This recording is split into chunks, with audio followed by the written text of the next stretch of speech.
bien sûr, c'est un aéroport. Un détail sur l'aéroport que vous ignorez. D'abord son nom, hein, c'est l'aéroport de Plaiseau international. Mais ce que vous ignorez derrière, c'est que cet aéroport a vu le jour durant la guerre. En réalité, c'est un aéroport de guerre qui a été transformé en aéroport civil. Nous allons prendre l'autoroute pour arriver à l'hôtel. Nous arrivons par le sud, un des pays les moins fournis de l'Union européenne. Déjà, pour vous donner une idée, malgré la splendeur du lieu, la propreté de l'aéroport, le modernisme des bâtiments, le salaire moyen dans la région de Zagreb est de l'ordre de 1000 €. D'un point de vue national, ce salaire moyen est de l'ordre de 700 €, ce qui explique beaucoup de choses sur la structure des prix et que vous allez découvrir très probablement avec du plaisir. Devant vous se trouve la partie moderne, la partie récente de la banlieue de Zagreb, que nous découvrirons en autocar privé demain, en visite panoramique, parce que je vous suggérerai pas de vous balader dedans, c'est à couper le moral. Hein. Quand vous verrez des immeubles de style bureau, là, ça veut dire qu'on est à 3 minutes de notre hôtel. Je voudrais encore une fois souligner un aspect très peu connu, à la fois de la Croatie à Zagreb et de la Slovénie à Ljubljana. Regardez bien, nous sommes en banlieue, il n'y a pas de papier gras dans la rue. C'est carrément germanique, quoi. Hein? Et c'est très suisse. Vous voyez ici la rivière, c'est la fameuse rivière Save qui délimite le sud de Zagreb tel qu'il était encore il y a 40 ans. Après quoi, la ville a prospéré derrière nous. Tout à fait au loin, vous avez la flèche de la cathédrale de Zagreb qui date du XVe siècle. Elle est en réfection depuis 3 ou 4 ans. Nous sommes désormais dans la ville de Zagreb. En effet, je reconnais maintenant, c'est bien le jardin qui commémore l'arrivée de la Croatie au sein des pays de l'Union européenne.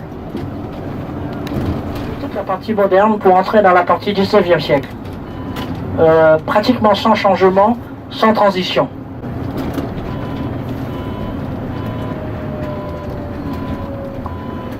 Inscription devant vous, Gornji Grad. En croate, ça veut dire la ville haute, c'est-à-dire la ville médiévale. Nous sommes dans la ville basse en ce moment. La ville basse existe depuis le XIXe siècle seulement. Et nous allons maintenant vers le centre-ville. Si ma mémoire est bonne, nous allons longer la gare. Bah, même pas. On arrive à l'hôtel. Vous avez le grand hôtel qui est à votre droite. Je n'en dis pas plus parce que je vous laisse vraiment le plaisir de le découvrir.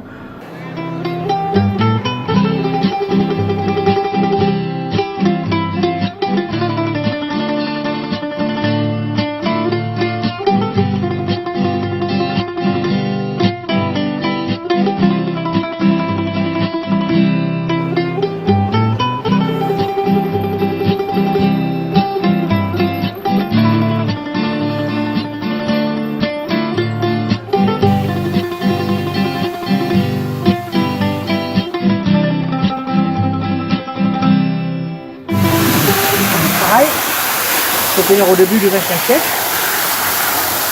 Ici, c'était des champs cultivés. Et par hasard, comme ça, il y a la gare qui est là. En même temps que les bâtiments de type de restaurant droit qui forment une espèce de ce qu'on appelle dans les guides de papier de terre à cheval, une série de bâtiments en U. Nous sommes à la base du U. L'hôtel constitue un des éléments du U. Mais l'hôtel, lui, à l'époque, c'était un autre bâtiment. Il a été construit dans les années 1925, si ma mémoire est bonne, pour les clients de l'Orient Express. La gare, elle, a conservé son caractère totalement en cuir d'Autriche-Hongrie. Si vous allez à l'intérieur, parce que vous aurez le temps, hein, mais nous, d'abord, si vous donnez une impression de la vie quotidienne, nous allons descendre dans le centre commercial souterrain. Je ne me rappelle plus, Center. C'est un centre commercial. Je ne m'en rappelle pas vraiment. Hein. Je sais quelquefois. Eh bien.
Très bonne. Hein. Ce musée des arts décoratifs a été monté pour l'exposition du millénaire de la Hongrie au XIXe siècle sous le règne de François-Joseph. Et une fois que ça a été exposé, parce que pour le millénaire, la Hongrie qui était membre de l'Empire austro-hongrois, Croatie était incorporée en tant que royaume au sein du royaume de Hongrie. Ils ont ramené pierre par pierre le bâtiment, ils l'ont remonté ici. Waouh! Voilà. Et depuis, il est là, il sert comme son nom l'indique. Hein. Par ailleurs, ce qu'il faut que vous sachiez, c'est que les Croates n'ont établi le royaume que depuis le Xe siècle. Et à l'époque, au Vietnam, c'était le roi Ngo Quyen. En France, c'était Hugues Capet. À peu près la même époque. Et lui, il s'est autoproclamé roi, comme ça, ouais, allez, à partir de maintenant, je suis roi, je vous emmerde. Eh ben, mine de rien, il a vraiment fondé le royaume, qui est resté donc aux mains des rois de Croatie jusqu'au XIIIe siècle. Et au XIIIe siècle, ce qui s'est passé, c'est qu'il n'y avait plus de successeurs. Alors, comme il y avait des branches diverses qui se querellaient, tout le monde s'est mis d'accord pour accorder la royauté au roi de Hongrie, qui devient en même temps roi de Croatie. Alors, en contrepartie, le roi de Hongrie a nommé un vice-roi. C'est le fameux Ban, B-A-N. Et la place du Ban Jelačić, qui est la grande place de la ville que vous allez voir dans une demi-heure, hein, célèbre le nom du meilleur vice-roi de Croatie de tous les temps. Voilà. Et donc, ça, j'ai hérité, ça fait partie des...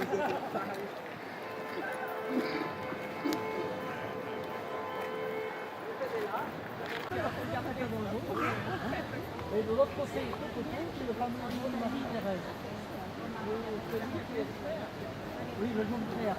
Le jaune de Marie-Thérèse, c'est le jaune de l'ancien. Il faut voir qu'on est en vacances et on n'a fait que 500 mètres. De toute la ville. Vous entrez au fond. Le Marcus, le nom du lieu, c'est Marcus. Non, c'est là. L'entrée pourrie. L'entrée pourrie, là. À l'intérieur, c'est très agréable. Karlovac, c'est l'une de deux bières nationales, soit du Millennium Kovac, qui est le pétillant local, l'équivalent du Vouvray, du Crémant de Bordeaux, du Crémant d'Alsace. Voilà, c'est là-dedans.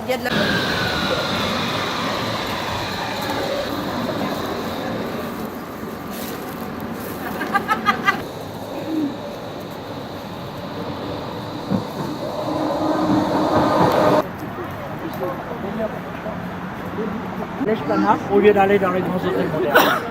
Ça s'appelle le Palace Hotel. Ça remonte, je crois, hein, vers 1890. Et surtout, ne ratez pas les photos à travers la fenêtre. Vous verrez le bouclier, il est incroyable. Allons-y. Il s'arrête pour nous laisser passer.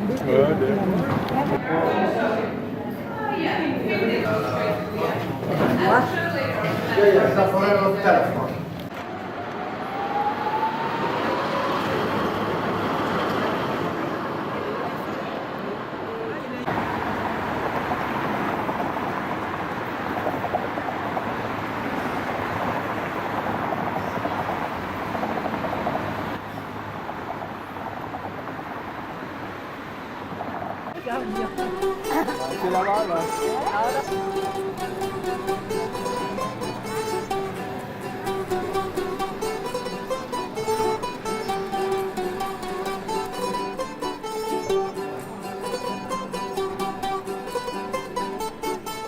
Le cœur de la ville. C'est là, comme vous pouvez le voir derrière vous, c'est marqué Torg. Bana, c'est le banc, Vice-Roi. Josipa, c'est-à-dire Joseph. Jelachica, parce qu'il y a l'accord, mais il s'appelle Jelachic. Jelachic, voilà. Voilà. Et ici, vous avez la plus forte concentration de tous les types d'architecture de Croatie. C'est-à-dire, d'abord l'immeuble derrière vous, qui date de la fin du XIXe siècle, l'immeuble Singer. Ce que beaucoup de gens ne savent pas, c'est que Singer, machine à coudre, manuelle avec les plateaux là, il avait des agences dans toute l'Europe centrale. Nettement plus qu'en France ou en Europe occidentale. Là, cet immeuble-là, Gradska, Petlonica, là, presque à nouveau, presque. D'ailleurs, vous remarquez une ressemblance avec notre hôtel. En bas, sous le mot Gradska, c'est l'un des deux plus anciens cafés de la ville. C'est marqué Kavana, ça veut dire café. D'ailleurs là. D'ailleurs, on voit la terrasse ici. L'immeuble ici, sous le grand P, sur le côté droit, là où il y a la partie blanche, c'est l'office de tourisme numéro 1 de Zagreb. Et vous avez pu voir que c'est l'une des rares villes d'Europe centrale où il y a plein de documents en français gratuits. Et pourquoi? Simplement parce qu'il y a un lycée français officiel, il y a un lycée français privé, il y a l'Alliance française dans toutes les grandes villes de Croatie, et vous avez l'Institut français qui était dans les mêmes locaux que l'ambassade de France, devant laquelle on est passé.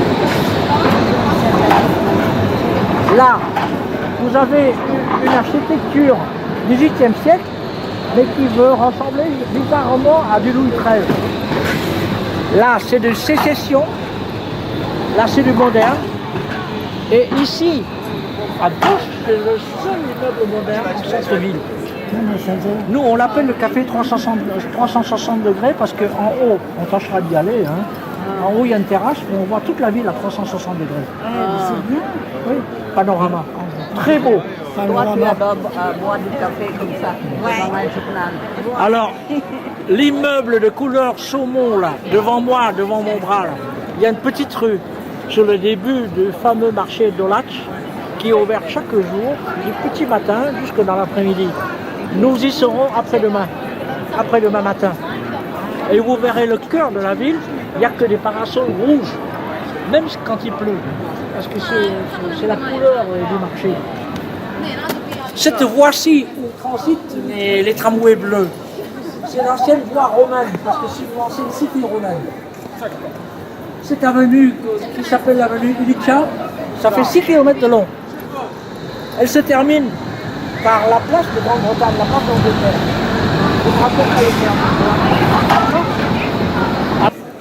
Et surtout, regardez bien devant vous, là où se trouvent les jeunes. C'est la fameuse fontaine qui a donné le nom à la ville de Zagreb. Je vous l'ai raconté dans une ancienne expression. Zagreba, ça veut dire puise de l'eau. Puise de l'eau pour qui? Pour un pauvre soldat qui se battait contre les musulmans. Et il avait soif. Et une fille ne savait pas où creuser. Et c'était un prêtre qui lui a dit, creuse ici ma fille, il y a une source. Ça c'est la tradition. Et effectivement la source a jailli, elle jaillit même de nos jours, c'est la fameuse fontaine. Je ne me rappelle plus du nom exact, mais la fontaine porte le nom de famille de la jeune fille. Voilà. Le mot Zagreb, ça vient de là.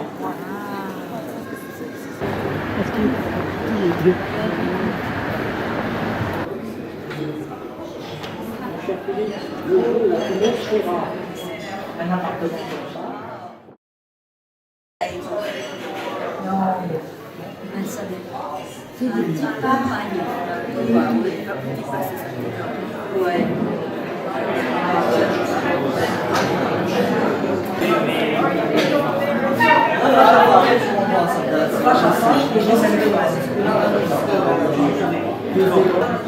What is the translation in English? And it's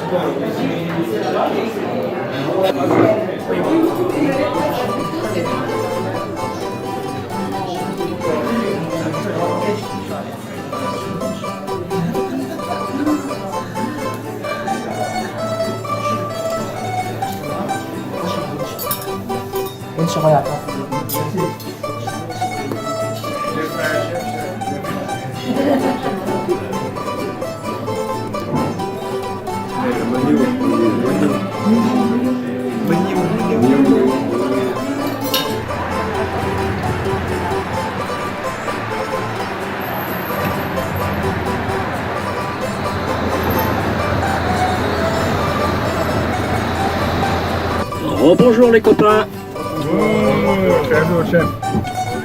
Ce qui est bien, c'est que bon, cela étant, vous avez vu le programme d'aujourd'hui déjà, n'est-ce pas?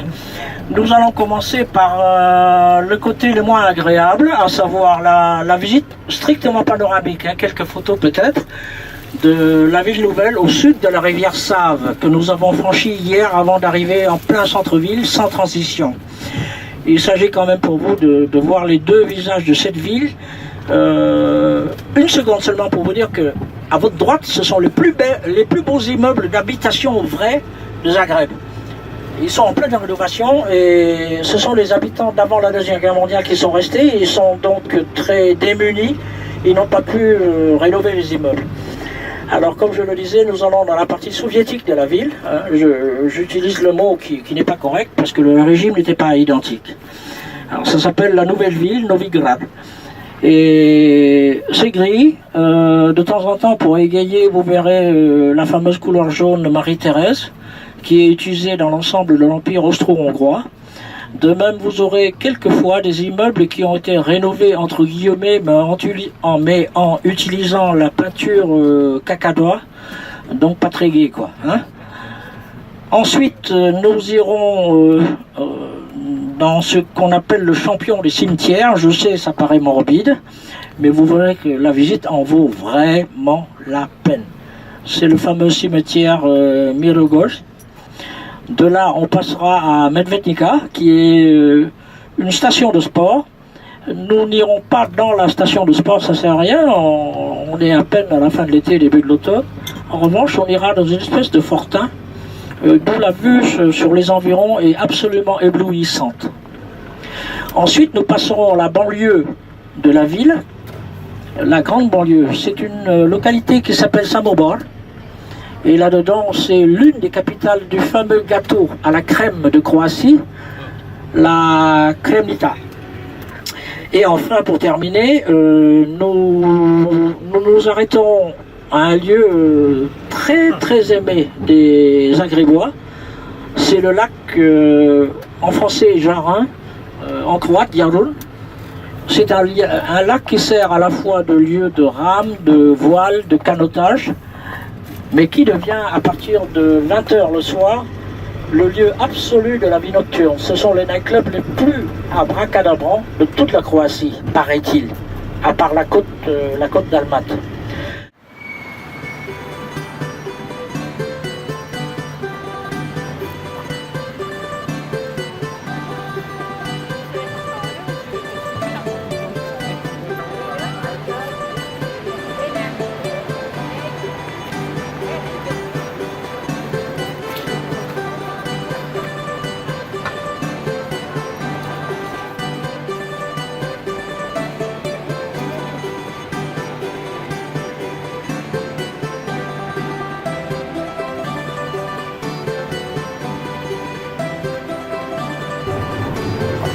À droite, vous avez le Théâtre National de Croatie.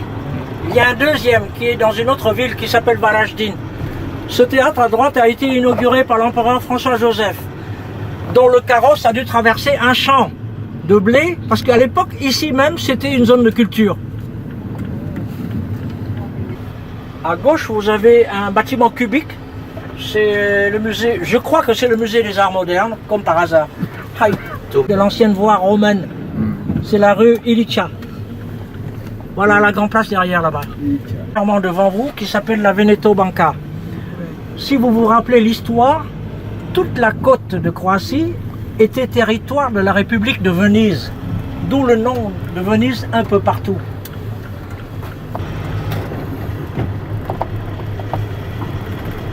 Ancien bâtiment d'éducation qui est devenu le musée Mimara. Monsieur Mimara était un millionnaire. Il est mort dans les années 1980. Il a légué sa collection de 4000 pièces à l'État croate. De très belles pièces, paraît-il, mais en contrepartie, il exigeait que ce soit ce bâtiment. L'État croate a dit oui. Et puis nous entrons dans la partie transitionnelle de la ville moderne et de l'ancienne ville.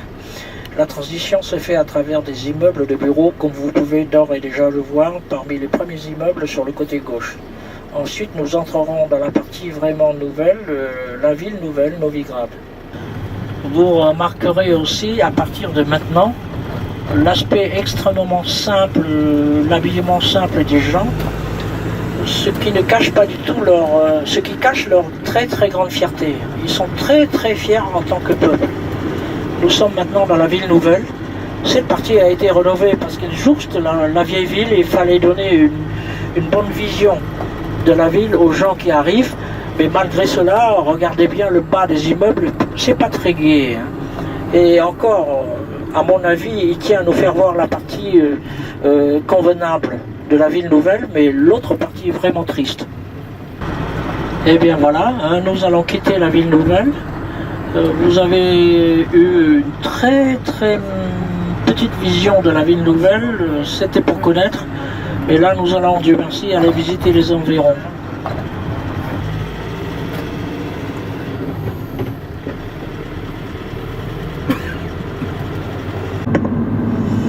Vous avez quelques vestiges à droite de l'équivalent de Saint-Denis, de Saint-Ouen, d'Aubervilliers, de Pantin pour la ville de Zagreb.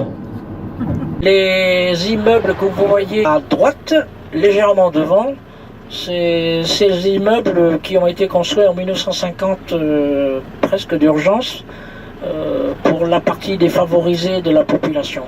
Vous noterez par ailleurs qu'au contraire de beaucoup de villes européennes, la périphérie est très bien desservie par les tramways. De l'ancien empire, de l'ancien royaume de Yougoslavie, dont le premier nom fut Royaume des Slovènes, des Croates et des Serbes. Voici la palissade, la muraille extérieure du cimetière. C'est une réussite parfaite de l'architecture funéraire dans toute l'Europe.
Tout droit, vous arriverez au mausolée du premier président de l'indépendance croate. Ce sera le mausolée de Franjo Tuđman. C'est lui, un ancien général de Tito, qui a su comprendre le sens national de la Croatie en 1991 et qui s'est retourné contre le pouvoir central. C'est lui qui a déclaré la sécession de la Croatie, qui a été très vite reconnue par l'Union européenne. C'est à partir de ce moment-là que les premiers combats dans l'ex-Yougoslavie a éclaté. Et d'ailleurs, lorsque Franjo Tuđman a été élu président, l'armée fédérale, c'est-à-dire l'ex-Yougoslavie, a presque immédiatement bombardé le palais présidentiel, détruisant le toit du palais. Heureusement, immédiatement, les batteries de l'artillerie nationale croate ont répondu. Ça a été la seule fois où la ville de Zagreb a été bombardée. Ça n'a duré que pas même un quart d'heure. De là la beauté préservée de la ville, qu'elle soit ancienne ou nouvelle.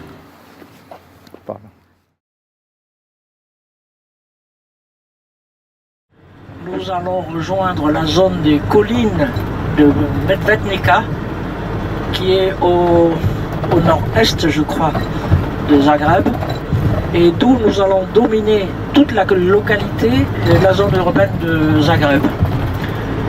Tout à fait au nord, tout à fait au sommet de Medvednica, donc au-dessus du village de Medvedgrad, Grad voulant dire ville, cité, bourgade, nous allons arriver à une espèce d'ancien fortin. En réalité, c'était un ancien fort à partir duquel les Croates de la ville qui allaient devenir Zagreb observaient l'arrivée éventuelle des troupes musulmanes turques. Je me permets de vous rappeler encore une fois que les Turcs ont envahi cette région, tout comme ils ont envahi et écrasé la ville de Vienne et de Budapest. Ils ont envahi partiellement la zone de Zagreb, et donc c'était au XVIe siècle. Nous allons en fait être dans les vestiges de ce petit fortin qui servait de poste d'observation au sommet du piton de Medvednica, qui lui-même surmonte la ville de Medvedgrad, la bourgade, le village de Medvedgrad.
Rigolote.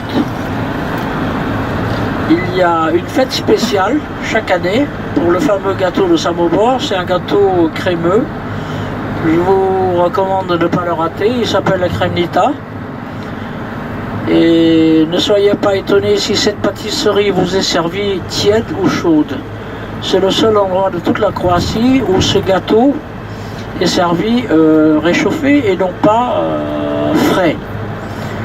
La ville est très petite, mais il y a une petite rivière qui coule.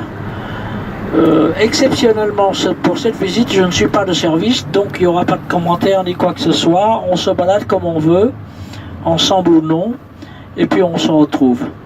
Ce qui permet d'ailleurs soit de déjeuner, de se promener, soit de se promener tout seul, soit de manger quelque chose de très léger, ou simplement de boire un verre.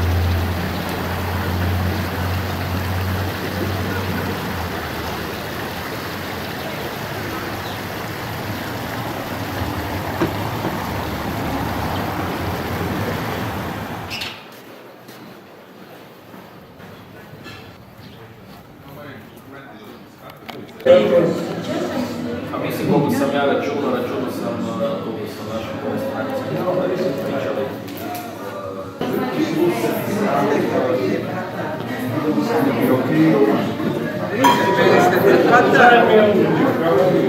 L'idée, c'est ceux qu'on mélangeait avec du vin, ils en enregistrent. C'est pas là, on ne l'a pas dit, c'était des...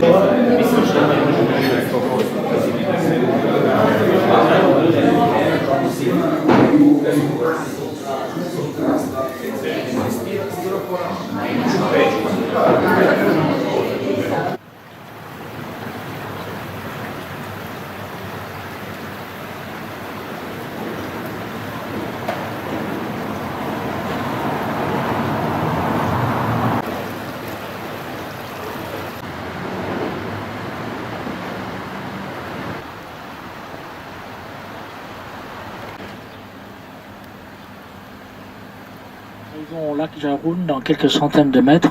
Il est évident qu'avec le mauvais temps, on va plutôt faire autre chose, à savoir rester dans la voiture, faire un petit tour, s'arrêter quelques minutes pour prendre une photo, et puis malheureusement ce sera tout. Comme vous pouvez le voir, il y a des installations sportives. Nous allons entrer et nous allons faire un petit tour en voiture, mais on s'arrêtera quand même pour prendre quelques photos.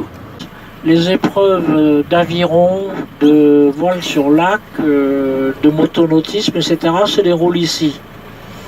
Et c'est à cause de ça que beaucoup de jeunes fréquentent ce lieu. Et toujours à cause de la jeunesse, c'est là où se retrouve la crème des clubs nocturnes de Zagreb. Encore une fois, ce lac dans la journée est vraiment sympa, avec des jeunes, les familles. Et le soir, c'est le lieu de drague gentil par excellence. Je dis bien gentil parce que ce pays est un pays tellement religieux pratiquant qu'il n'y a pas de méchanceté. Ce lac est un lac artificiel. Il est une sorte de dérivation de la rivière qui parcourt la ville, à savoir la Save. Et ça a été aménagé il n'y a pas trop longtemps, mais beaucoup d'épreuves internationales ont lieu. Vous remarquerez le trajet assez rectiligne que nous suivons, et pour cause, c'est un des bras du lac qui sert aux épreuves de rame et d'aviron. Et donc c'est vraiment un lieu tout à fait sportif, classique. Vous n'avez pas tort, en fait c'est aussi et également une piscine naturelle pour les Zagrébois.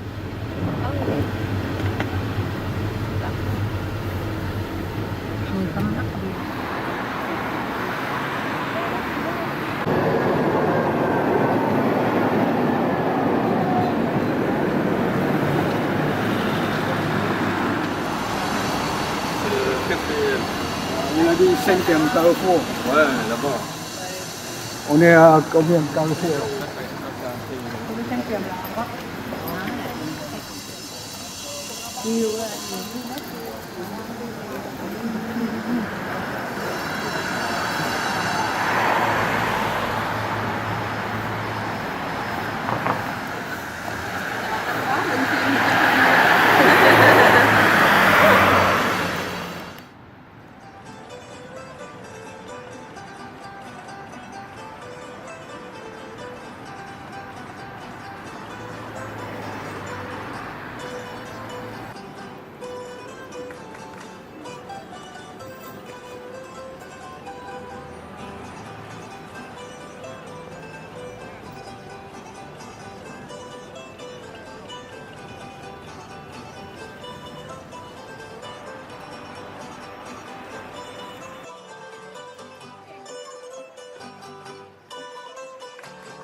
Ici, sur l'équivalent de la place du marché aux fleurs.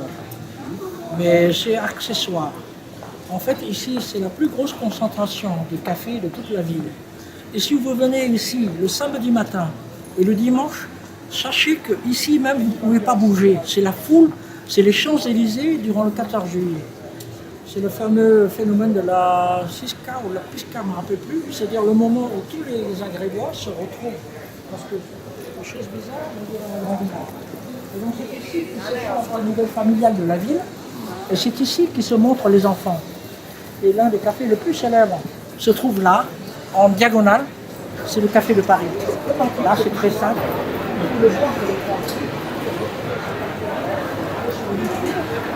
Cherchez simplement Zagreb, café, et vous tomberez obligatoirement sur un des films de cette place où il n'y a pas de café à bouger. Bouger. Voilà. On y va en tournant ici.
Avec c'est nécessaire. Il n'est pas vietnamien. À partir d'ici commence la haute ville, la ville haute, Gornji Grad. Autrement dit, la partie historique de Zagreb. Pourquoi est-ce que je vous réunis ici? C'est qu'à partir d'ici, je ne pourrai pas commenter tellement les occasions de photos sont là. Et ça commence dès maintenant. En effet, là où nous sommes, vous avez déjà une vue sur la ville. Mais il y aura des vues pareilles, encore plus belles, à 200 mètres. Ici même, si vous vous retournez derrière vous, vous avez une tour. C'est la fameuse tour Lofstrak. Vous remarquerez que dans la fenêtre d'en haut, il y a une ouverture. Et il y a la bouche d'un canon. Il fut un temps où le canon était un vieux canon en fonte. Et à midi, un coup de canon sonnait. Pourquoi? Parce que ce n'était à l'époque pas à midi, mais le soir à 18h. On sonne pour fermer les portes de la ville. Mais en même temps, la Croatie étant menacée par les musulmans, il s'agissait par un coup de canon de dire attention, il y a des bandes musulmanes qui cherchent à attaquer la ville. Donc tout le monde se retrouvait dans les murailles. L'an dernier, Natski a été prévenu que le coup de canon allait sonner. Quand ça a sonné, elle était vraiment, elle, sonnée. Ouais, elle s'en souvient très bien. D'ailleurs, ici, c'est le cœur du début. Devant nous, nous allons prendre la promenade Strossmayer. Souvenez-vous, Strossmayer était l'archevêque de Zagreb qui a œuvré pour la renaissance de la langue croate au XIXe siècle. Cette promenade offre des vues très charmantes sur la ville. On va faire seulement 100 mètres, pas plus, parce que c'est très long. C'est là où les jeunes Croates de Zagreb se rencontrent sur des côtés. Vous verrez un banc où se trouve la statue en couleur argent-métal d'un des très grands poètes croates. Ensuite, nous remonterons et arriverons en face du stand de souvenirs. Dans l'axe, la perspective, vous verrez l'église Saint-Marc. On se dirige d'abord vers l'église Saint-Marc parce qu'autour se trouve le palais présidentiel et le Parlement. En passant sur le chemin, vous verrez l'entrée du musée des cœurs brisés. Nous allons le faire. C'est vraiment inattendu comme musée. Alors, je vous souhaite un très bon plaisir. C'est maintenant que le festival des photos commence. Allons-y si vous le voulez bien. Après le camion au fond, la vue sera très belle. Vous pourrez prendre des tas de photos.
ville est composée de deux anciennes villes séparées et ennemies à 100 mètres l'une de l'autre.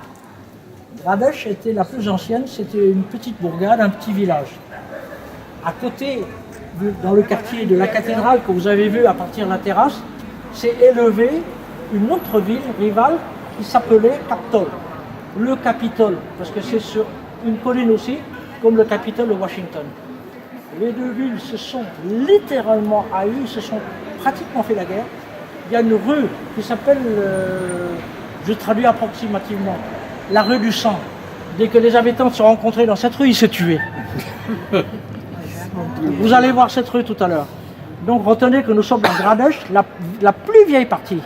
Gradec et Capitole, finalement, au XIXe siècle, ont été réunis à une nouvelle bourgade qui se trouve sur la grande place que vous avez vue hier. Et cette grande place a déterminé la naissance du Zagreb. Et comme c'était des villes rivales, Capitole et Gradec, il fallait un nom nouveau. Le nom nouveau, c'est celui que je vous ai expliqué avant-hier soir. Le nom nouveau est ici de la fontaine que je vous ai montré hier, avant-hier. Zagreb, Zagrebé, puise-moi de l'eau. Un soldat, face aux forces musulmanes, était épuisé. Il a demandé à une jeune fille de creuser la terre pour trouver une source qui a été trouvée sur indication d'un prêtre. La source est permanente maintenant, c'est la fontaine. Et la fontaine porte le nom de famille de la jeune fille. Voilà l'histoire de la ville. Maintenant, vous allez vous payer.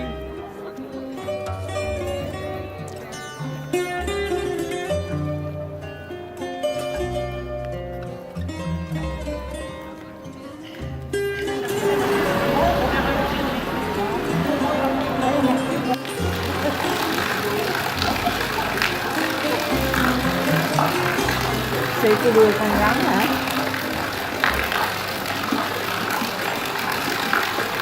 Con gà dữ vậy?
This way, speak on.